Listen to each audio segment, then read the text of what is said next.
All right, so let's talk car stuff because I've had a lot of things on my mind, a lot of things I got to take care of with the car. I was due for an oil change, so I went and got an oil change. So I keep talking about this big trip I'm going to take to Canada soon. So I just want to make sure everything's okay with the car. So I need an oil change. I want to check my tires. Another thing is I want to make sure I have my AAA membership that's up to date.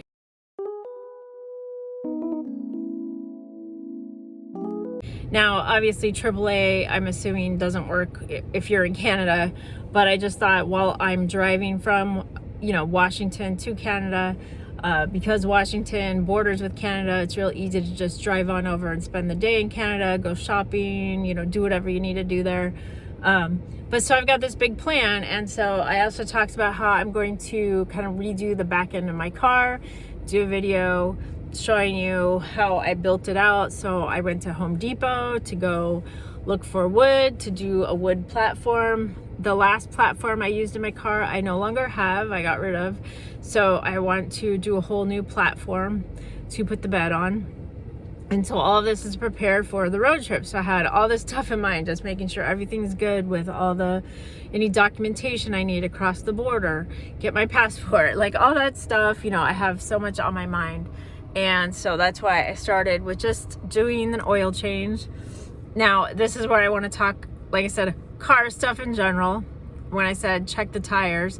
Okay, so the last time I bought tires for this car, I only bought 3 tires because I only needed 3 tires. Because a while before that, I had a problem with one tire, got a flat tire, and so I needed to replace 1 tire.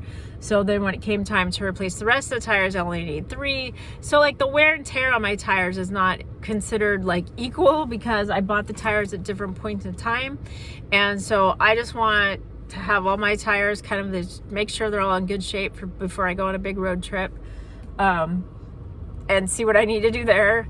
See if I need any to replace that 1 tire that didn't come with the set of 3, or to see if I need to have the tires rotated, anything like that.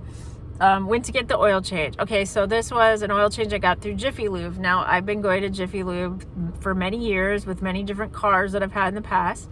And I don't know what the deal is, but maybe like their service has just really gone downhill, because I want to tell you that this time I went and the time I went before last year, I just feel like they don't do all the things they used to do when you go and take your car in for an oil change.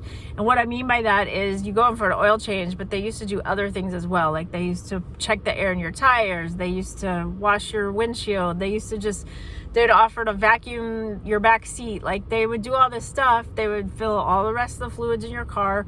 They would check to make sure all your, blinkers are working, like your turn signals, your brake lights, and they would check, they'd always offer to replace your windshield wipers, all that stuff.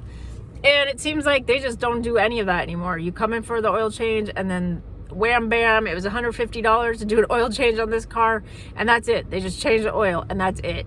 And so then I asked, well, what about the air filters? You didn't even check the air filter. So this is what happened the last year when I went to get an oil change at Jiffy Lube. I asked them, how come you didn't check the air filters? Because I know there's the air filter that's under the hood, but there's also one for like the cabin air filter. They didn't check anything. And they were like, oh, well, we're really short staffed today, so we just didn't check. It's like, okay. So I was like, well, I know I can just replace them myself. Like I, went to an auto parts store. I replaced the one that was the cabin air filter. That's inside my glove box. And then I didn't replace the one that goes under the hood, and I figured I would just do that on my next oil change.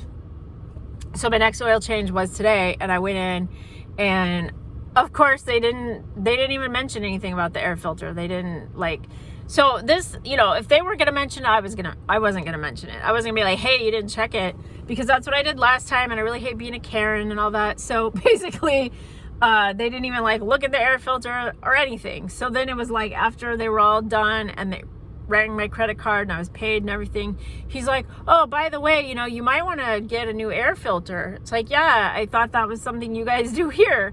And he's like, oh no, you can just go to an auto parts store and just go buy an air filter. It's like, okay. Because in the past, that was always something they would check. They would always try to sell you an air filter. They'd always try to upsell you on stuff. No, now they don't even look at your air filter. They don't even care about your air filter. They don't even try to sell you an air filter.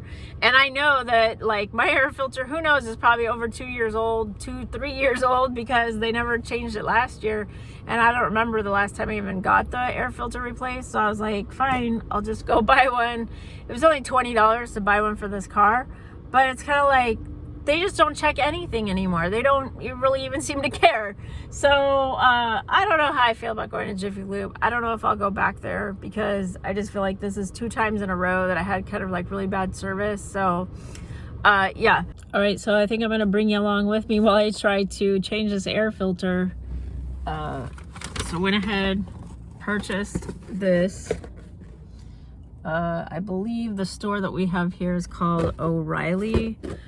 There's a lot of stores. It's like Checker Auto Parts, O'Reilly, and then there's another one. I forgot what it's called. AutoZone. Okay, I think I got this at O'Reilly. So we're gonna see if we can do this real quick. Come along with me. I've actually never changed the air filter on this car before.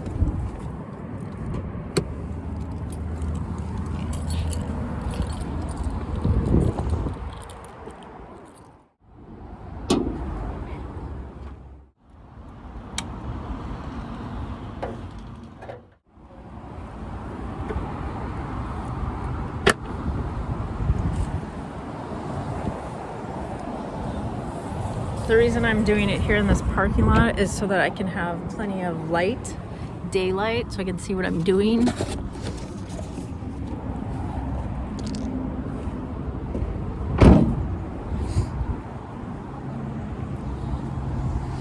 All right, so this should be pretty simple.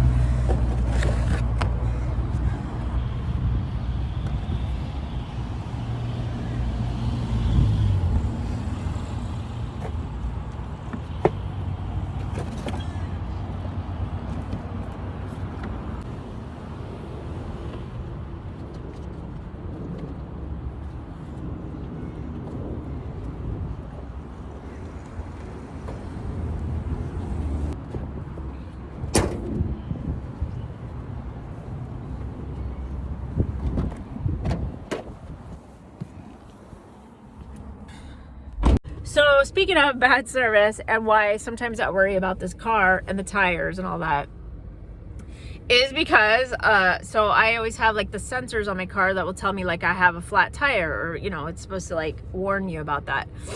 Like if your air's low or something, I don't know. But so basically I'll be driving along and there'll be the sensor comes on saying, you know, it's like a little symbol pops up like you have a flat tire. So it's like, that really worries me. So then I'll go and I'll check, and actually let me show you. I have my thing here. I have this in my glove compartment. So I use this thing to check. It's like a digital readout. And I'll check my tires, and my tires will be totally fine. And it's like, but the sensor's telling me it's not fine. So I finally just went to the tire shop where I got my tires. And, you know, I said, how come the sensor keeps saying that my tires are low or flat or whatever when they're not? The tires are perfectly fine. So they were like, well, you probably need the sensor replaced. So I'm like, okay, so I'll get the sensor replaced. And then it was like a month later, and it was telling me my tires are low again. So I'm like, okay. So I get out, I use my little sensor thing, and I go around the car, and I check all the tires are fine. And, you know, so then I go back to the tire shop, and I'm like, hey, this keeps telling me I have flat tires when I don't have flat tires. And, you know, you guys just replaced the sensor, so what's going on? And they were like, oh, you probably need a new sensor. And it's kind of like, well, the sensor I just bought a month ago, you'd think a sensor would last longer than a month. Like, is there not like a warranty on this sort of stuff? So yeah, I was a little frustrated about that. So they told me I needed to buy a new sensor, the one I just bought like a month before that. Well, then they told me that the price was going to be like twice what I paid the previous month. So I just thought like, okay, this doesn't sound right, because I even have like the invoice and my receipt from when I paid a month ago, and now you're going to charge me twice as much to replace something that broke like in a month. And they're like, oh yeah, we raised our prices, sorry, these things happen. And I'm like, so I have to pay twice as much. And I'm like, you know what, I'm starting to feel like I'm getting like ripped off or scammed here. So I was like, it didn't feel right. I felt like something wasn't going right here. Like they're just trying to like get me for more money for something that broke like in a month. So I was like, you know what, I'm not even gonna bother. I'll just keep driving, and it's gonna keep telling me that I have a flat tire, and it's gonna keep messing with my head thinking I really do have a flat tire. So then I'm constantly checking my tires, and it's like, yeah, I would really like to get it fixed, but when it's like, you know, that like they're gonna rip you off for this tire sensor thing, it's like I'll just keep driving with it telling me I have flat tires, and then I'll just keep checking my tires. But now that I'm gonna go on a road trip, like, I'm just really concerned. I want to make sure everything's in good shape before I'm driving around, and I really don't like seeing that sensor come on telling me that, you know, that the car needs maintenance, that I've got flat tires, that my oil needs to be changed. So basically I just wanted to get all that taken care of, and that's why I said I'm just doing car talk today. And even though I haven't set up the car, got it ready to go to Canada yet, I just feel like there's all these things I've got to do to prepare. Now, one last thing I will tell you that has always been on my mind, that when I cross the border, I worry about money. I'll worry about, like, if my credit cards aren't going to work when I get to Canada, or you know, because obviously you're like, well, if you're worried about your credit cards, just take cash. Well, you can't just take American cash. You got to get like Canadian cash. So this is a concern of mine, that just making sure like my credit cards and everything gonna work once I get over the border. I'll probably fill up with gas when I'm still here in America before I drive over the border. I really hate to be like stuck somewhere in Canada where like none of my credit cards work and I don't have any cash, and you know, like my cell phone signal doesn't work. You know, like I have all these concerns about stuff like that. I've been to Canada before, I never had any problems before, but I just always worry about stuff like that. It's just like one of those, like, one more thing to worry about. But that's some of the stuff that's been on my mind today. Car talk. Thanks for coming with me. This has been fun.